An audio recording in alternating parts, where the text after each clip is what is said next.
এত লোক 30 লক্ষ লোক মারা গেছে, এত মা বোনদের আমার স্যাক্রিফাইস, আমি জানি না তাদের ঘরে কতজন মারা গেছে। আমার ঘরে 6 জন মারা গেছে। তো এই ফিল্ডটা তাদের কাছে যদি ওইভাবে থাকতো ওই সময়, তাহলে কিন্তু তারা দেখবেন অন্যভাবে উজ্জীবিত। শুরুতেই আমি জনাব রকিবুল হাসান আপনার কাছে আসতে চাই, যেই স্বপ্ন নিয়ে মুক্তিযুদ্ধ করলেন সেই বাংলাদেশ কি আজকের বাস্তবতায় দেখছেন? যদি দেখে থাকেন তাহলে কেন ফ্যাসিবাদী আন্দোলনের মুখে মুক্তিযুদ্ধের নেতৃত্ব দেওয়া একটি দলকে বিদায় নিতে হলো? ধন্যবাদ আপনাকে। মনে হয় আমি ক্রিকেটে ওপেনিং ব্যাটসম্যান ছিলাম, তো ওপেনিং ব্যাটসম্যান আগে প্রথম বলটা খেলে, তো এইখানেও আজিজ ভাই আমাকে ওপেনিং ব্যাটসম্যান বানাই দিয়েছে সব ভাই। সো আমাকে ওপেন করতে হবে ব্যাটিং। আপনার প্রশ্নটার সঙ্গে আমি আমি অ্যাগ্রি করি, আবার ডিসএগ্রিও করি। অ্যাগ্রি করি যে সবচেয়ে বড় যে আমাদের যে প্রত্যাশা ছিল সবচেয়ে প্রাপ্তি 71-এ, যে আমাদের যে মেইন যেটার জন্য আমাদের সব কিছু আজকে বাংলাদেশ সব কিছু, সেই স্বাধীনতা, সেই প্রাপ্তিটা স্বাধীনতা পেয়েছি আমরা। কিন্তু আমরা স্বাধীনতা পাওয়ার পরে যে এই এত বছর যে আমরা গেছি, আমার যেটা প্রত্যাশা ছিল যেভাবে যে আমাদের সমস্ত অঙ্গনের সব কিছুতে একটা ডেভেলপমেন্ট হবে, ন্যায় বিচার থাকবে, এবং যে কারণে আমরা যুদ্ধ করেছিলাম বা যে কারণে বাংলাদেশ লড়াই করেছিল, বাংলাদেশের আপামর জনসাধারণ যে বিমাতা সুলভ ব্যবহার থেকে বের হয়ে এবং সঠিক যে বৈষম্যমূলক যে আচরণ থেকে, সেটা সাবসিকুয়েন্ট গভর্নমেন্টস তারা আমাদের দেশে যারা আসছেন তারা চেষ্টা করেছেন, বাট আমার কাছে মনে হয় যেন দ্যাট ওয়াজ নট ইনাফ। ওদের স্বপ্ন পূরণে পাশে থাকতে পেরে আমরা গর্বিত। কারণ ওইখানে আমাদের যদি পৃথিবীর ইতিহাসের দিকে আমরা তাকাই, যখন একটা মুক্তিযুদ্ধ যখন হয়ে যায়, তখন দি গভর্নমেন্ট ইন পাওয়ার যিনি থাকেন, ইনকামবেন্ট গভর্নমেন্ট, তাকে কিন্তু অনেক কিছু ধ্বংসাবশেষ থাকে, সব থাকে, বাট জনগণকে একত্রিত করার যে একটা মোটো একটা তৈরি করা এবং একটা মেসেজ দিয়ে সেই মেসেজটাকে ক্যারি করা সুন্দরভাবে এবং স্ট্রংলি, সেটা যেন আমরা পাই নাই। এবং পরবর্তীতে আমরা দেখতে পেলাম যে আস্তে আস্তে আমাদের ওই জিনিসগুলো, মূল্যবোধগুলো কমতে থাকলো। এই দেশ কিন্তু পুরোপুরি জনগণের শাসনের মধ্যে ছিল না এই এতটা বছর। এখানে আমরা দেখছি আমাদের সামরিক প্রশাসনও দেখেছি, সব কিছুই আসছে এখানে। এবং এটা এসছে কেন? বিকজ দ্য সিভিল অ্যাডমিনিস্ট্রেশন বা পলিটিশিয়ানস যারা ছিল তারা হয়তো বা ভুল করেছিলেন, হয়তোবা তারা ভুল করেছেন নাকি মুক্তিযুদ্ধের সঙ্গে প্রতারণা করেছেন। কোনটা?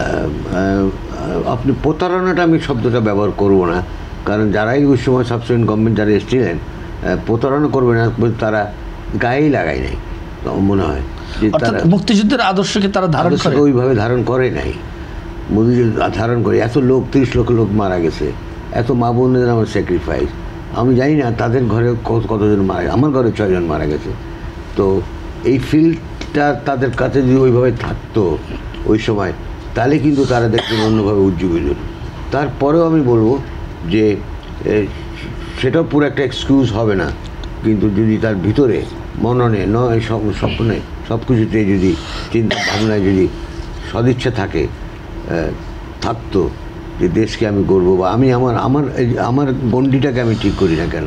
আমি ক্রিকেটের লোক, আমার কাজ তো রাজনীতি করে না, আমি রাজনীতিবিদ না, কিন্তু আমার ক্রিকেটের মধ্যেও কিন্তু একটা বড় রাজনীতি, একটা সুস্থ রাজনীতি থাকে, সেই প্রতিযোগিতার রাজনীতি থাকে, যে আমি এটাকে এই জায়গা থেকে ওখানে নেব। আগে এখানে ছিল, he has done this, I will do it better.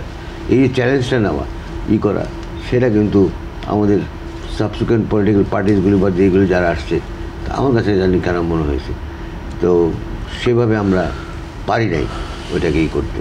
But এখানে আমি নিরুৎসাহী হই না, কারণ আমি খুব সবসময় আশাবাদী এবং যুদ্ধ যতটুকু করেছি বিশ্বাস করেছি। আর আমার যুদ্ধটা তো মুক্তিযুদ্ধের আগেই শুরু হয়ে গেছিলো।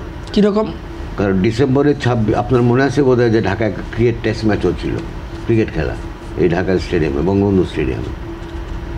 তখন ওই পাকিস্তান দলের সঙ্গে আন্তর্জাতিক একাদশে, সেই পাকিস্তান দলে কিন্তু আমি একমাত্র বাঙালি ছিলাম। তো ওই সময় যখন থেকে ডামাডোল নির্বাচন হয়ে গেছে, 70-তে আমরা নির্বাচিত হয়েছি, জাতির জনক বঙ্গবন্ধু ওই সময় উনি ক্ষমতা আসবেন আওয়ামী লীগ আসবে, আমার প্রথমবারের মতো বাঙালি তাদের রাষ্ট্রীয় প্রশাসনে পাকিস্তানে যাবে, এই প্রত্যাশা সবার মধ্যে। সেই সময় কিন্তু দেখলাম যে তদানীতন সামরিক শাসক ইয়াহিয়া এবং জুলফিকার ভুট্টো তারা একটা টালমাটাল করতেছিল। ভুট্টো তো বলেই বসলো এক সময় যে আমি তো পশ্চিম পাকিস্তানের majority holder, so I will be the prime minister of West Pakistan. আমার সর্বশেষ প্রশ্নটা ছিল যে মুক্তিযুদ্ধের যে আকাঙ্ক্ষার বাংলাদেশে কেন এই প্রজন্মকে ফ্যাসিবাদ বিরোধী আন্দোলন করতে হলো, আপনার মূল্যায়নটা কি? আমার মূল্যায়নটা যদি বলেন, the wrong direction by the state administrators, political administrators, অর্থাৎ যারা রাজনীতিবিদ ছিলেন, যারা দেশকে পরিচালনার দায়িত্বে ছিলেন, তারা সঠিক দিক নির্দেশনা দিতে পারেনি। তারা নিজেরাও ঠিকমতো অনেস্টলি কতটুকু বিশ্বাস করেছেন আমি জানি না, বা যতটুকু বিশ্বাস করেছেন দি কুড নট অ্যাড্রেস আমাদের রিকোয়ারমেন্টটা কী ছিল, এবং এই নতুন দেশ এটাকে বিভিন্ন সময়ে যে ধাপে ধাপে এটাকে নিতে হলে যে কী করণীয় ছিল, সেই জায়গায় আমার মনে খুব একটা আমি একটু